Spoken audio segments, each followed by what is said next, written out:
Hey everybody, this is Dan Binkin with the UNI Family Business Programming, I've got John Sargent with me today. We're live from Ames, Iowa. We're going to be talking a little bit about next generation development.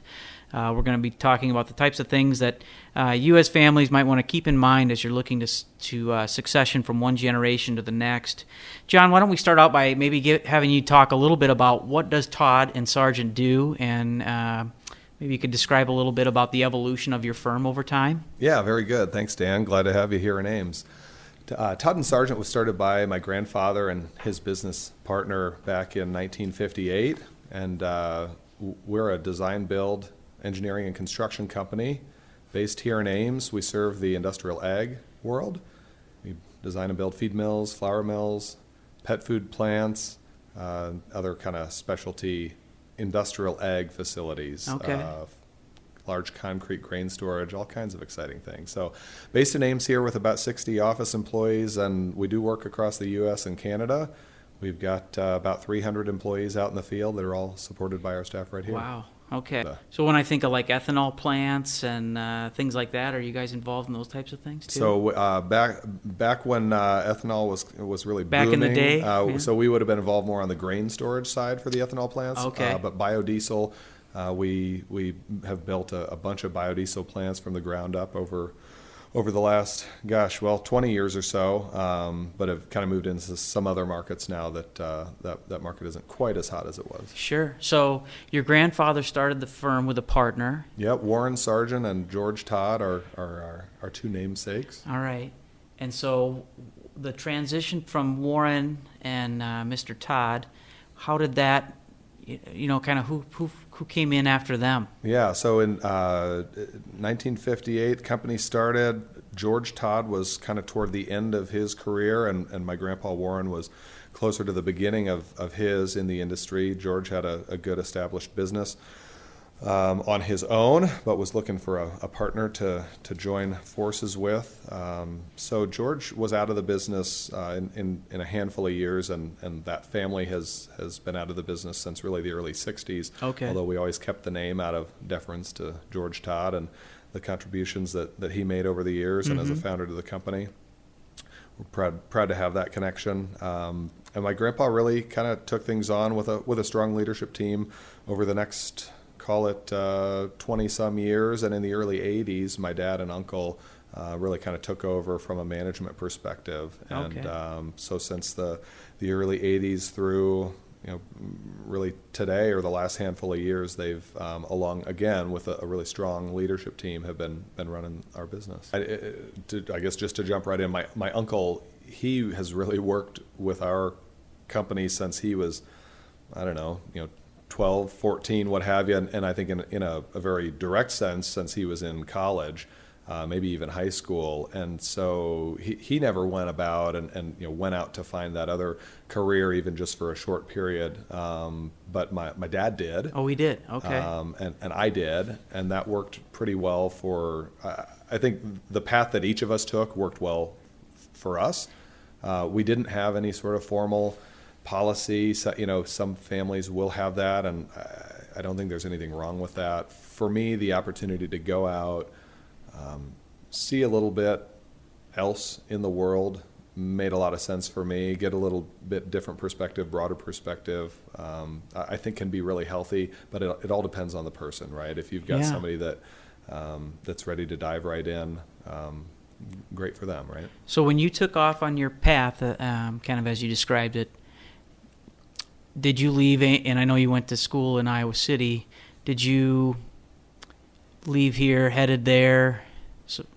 So I'm in cyclone country and you're headed to the dark side, so to speak. Did you know that this was an option for you? Were you setting yourself up with your career to think, I want to come back and work with my father and my uncle, et cetera? Or, did you have your sights set on other types of career paths? Can you kind of talk through that a little bit? Yeah, so I grew up in Ames, graduated in 2001 from Ames High, made my way to Iowa City, which was kind of important for me to get out a little bit. Grew up in Ames, had most of my high school graduating class went to Iowa State. Great school, great for those people.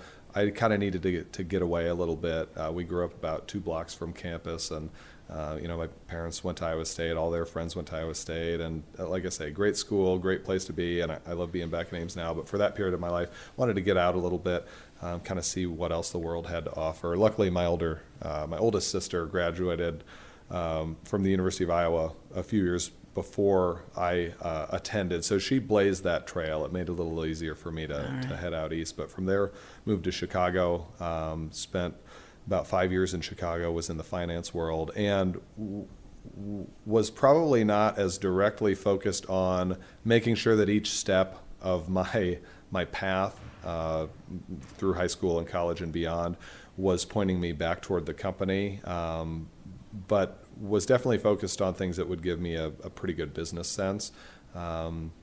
So, was it in the back of your mind that you would, come back to Ames? I mean, there was always a kind you're of living in Chicago, and always that question there, right? Hey, family business, kind of a pretty cool opportunity. What would that look like? And that ties into something that I know you and I have talked about before, which is this idea of as a parent or as a CEO or a president with kids who are maybe of the age where they could start thinking about the business. How do you broach that topic? And it can be challenging, because I think what you find a lot of times is if you're that father or mother in the president's role, you don't necessarily want your kids to feel like there's an obligation for them to be involved in the business. Right. You don't want, it's kind of like the dad that was a baseball player. It usually takes either one of 2 paths, right? It's all baseball all the time, trying to make sure that kid's going to be the ball player, the starting pitcher for the Yankees or what have you. Yeah. Or the other path is, gosh, you don't want them to feel pressured. You know what that can be like, and so you just almost go radio silent and don't address it. I think the ideal, the healthiest way is somewhere kind of in the middle, right? Sure. What I had found in our situation is, I think my dad didn't want me to feel pressured, and probably same with my sisters. Yeah. And so it isn't a topic that had come up a lot, but when it was reaching that point where, hey, we're needing to make a decision about the future of the company. We kind of sat down and had that conversation, and I think it was good for him. It was good for me, and I'd like to think good for the business now that we kind of sorted through all that. So I guess what I'd say is, if you're in that role as the parent or the president, don't be afraid to have that conversation. Maybe you need to wait until the right time, until the right age, but don't be afraid to have that conversation and talk through what the opportunities might be or may not be if they aren't there. And as the kid, having been in my situation, don't be afraid to ask those questions. I think there's a lot of things in families that people are just kind of afraid to ask because it's awkward or they don't know what the answer will be. And so you kind of make up these assumptions in your mind. Right. Better to ask the question, have the conversation, and gosh, then you're off to a pretty good start in terms of having good, open, honest conversations between you and your parents, especially in a business context. Absolutely.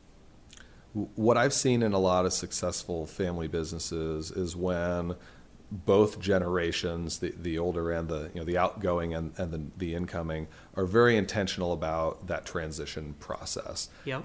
Some kids who would be coming up as that next generation were involved in their businesses from the very beginning. Sweeping Pushing a floors broom, as a yeah. kid. Just sorting mail in the mailroom, that kind of thing. That's kind of a cool way to get to know the business from the ground up. Not all families go that route. Right. I think there's certainly a lot of value to that. But I think there's also, parents want there to maybe sometimes be a separation between family and business, and Right. don't want the kid to feel like they've got to be part of that business from, the day they were born.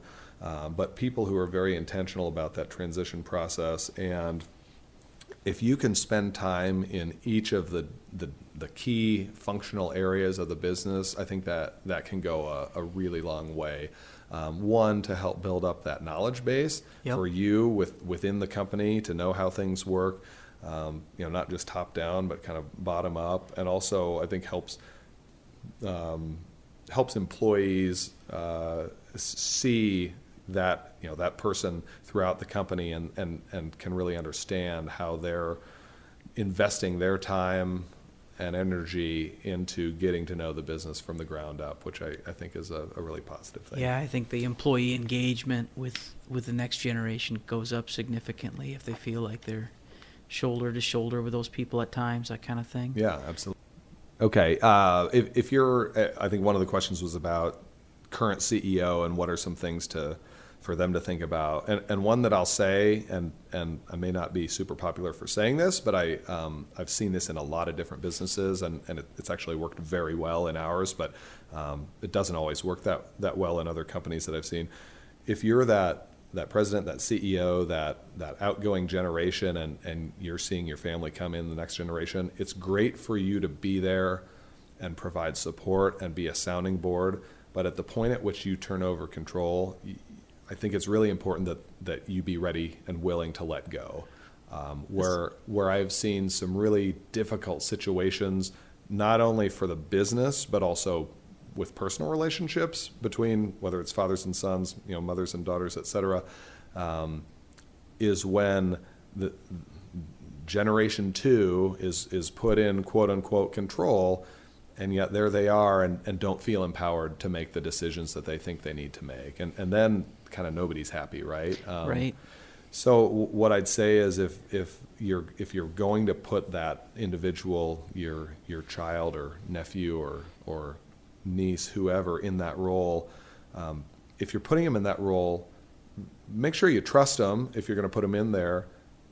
But once you put them in there, make sure you're empowering them to start making the decisions that are their decisions. Great that you're there as a resource, and to provide feedback and input and kind of checkpoints along the way. But if you're putting them in that role, hopefully you're putting them in there for a reason and for the right reason. And at some point you got to make sure that you're willing to kind of let them run with things. Otherwise it can be really difficult for everybody involved. I think that's great advice. Perfect. That's one thing. A lot of people have asked me over the years, and more when I was just starting at the company, if I felt like there was an obligation to be involved because it's a family business and I'd be the third generation. Yeah, let's talk about the big O word there. Yeah. So for me, I guess it's different for everybody, right? For me, I almost kind of chuckled when I heard that word obligation, because to me it was never about an obligation. It was about this really cool privilege to be able to, one, come and work at a really great company that I thought very highly of, and a privilege to hopefully help continue and extend a legacy from a lot of people before me, but especially my dad, my uncle, my grandpa. So you kind of feel that legacy piece within inside you, and you know what the culture and everything is that they built, and Exactly. You've seen what now 2 generations of people before you have done, and both my family members, but also a much broader array of employees from over, the last 61 years. And pretty cool to think that now I, along with a great leadership team, along with a great employee base, have the ability to keep that going on the shoulders of these great, other great people that have come before us. Yep. Oh, that's cool. So what I'd say is if it feels like an obligation, you got to figure that out, because that can stay with you really for decades, if you don't ever sort through some of those things and figure out the right mindset going in. Sure. The other thing I'd say is, and this applies really to any business, not just a family business, but if you're not having fun, you're doing it wrong. And so I think it's easy to look, I get it. Not every day is going to be great, walk in the park, rosy at the office, but I've seen too many times where people kind of let things within the family business kind of the problem is it doesn't just ruin then your work life, it can ruin your personal life sure. too, and so that can be really challenging. So if you're not having fun, you got to figure out how to get there. Otherwise you're doing yourself a disservice, and you're doing your family a disservice, and you're doing the company a disservice. Yep. So I don't know that I have the magic bullet as to how to convince somebody to figure out how to have fun in their role, but I do think it's one of those critical things that it's just not going to work if you're not having fun at the job. So if I think about your career before you got here, and how long have you been here now, John? Coming up on 9 years. Okay. And so before that, you were in the finance industry where things are fairly intangible compared to the big cement skyscrapers you're Sure, building now. How did you know that I could get interested in this industry? I could have passion for this industry. It would be fun for me when I would say you were in a fairly completely different industry before, and I'm guessing you were in a very urban environment, looking at skyscrapers out your window all Sure. over the place. How do you think you started to kind of coach yourself in that way? Yeah, fair question and a good one. So I love construction. I love ag. It's such a part of, especially agriculture, a part of what Iowa is all about. But I would say, even if I didn't necessarily love those two things, for me, the fact that this was a legacy from my grandfather on down, it probably could have been in any industry, right? And I still would have found that passion. Okay. It certainly helps when all of those things align. I think as long as it's an industry that is something to be proud of, and I think both construction and ag are certainly fall within that category. I felt like, given just how much pride there was, not even necessarily just within our family toward the business, but Employees generations too. of employees who, 30, 40, 50 years of their lives they dedicated to our company and to our clients.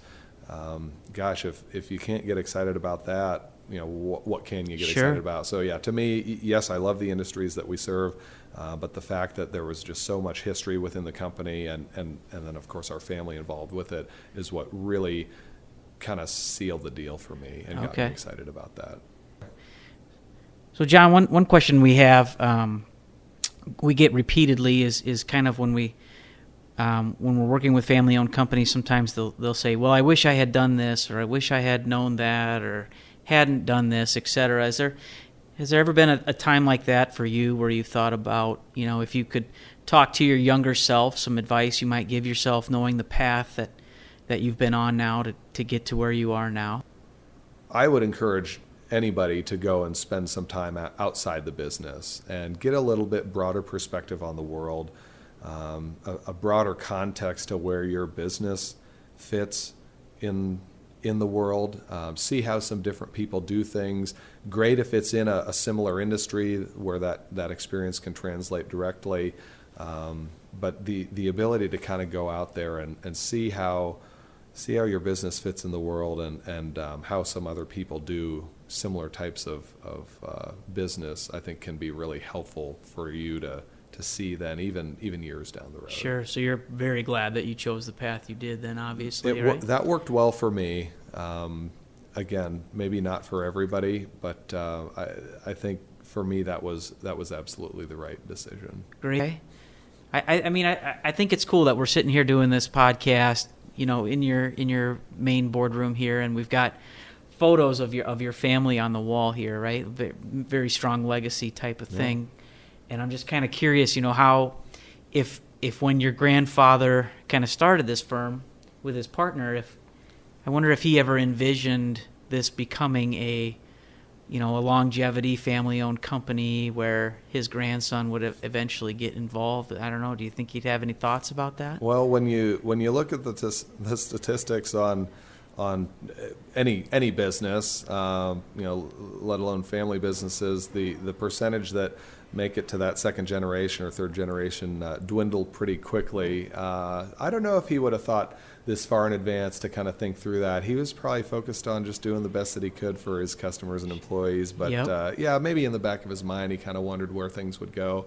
When my dad and uncle took over, I think he was pretty proud to see them in their roles. I think when he passed away, I was still in Chicago, and so this wasn't something that was me coming back to the business wasn't something that was kind of out there on the table quite at that moment. But I guess I'd like to think that he'd be looking down, kind of excited to see that 61 years later, after he kind of made this leap to start a business, here we are this many years later, and not just me, but 300 plus Right, employees who are, flourishing. Yeah, yeah. absolutely. I think that's The last thing probably that I would say is a little bit of an off-base comment, but preserve your family history and your company history for those of you that are involved in a family business.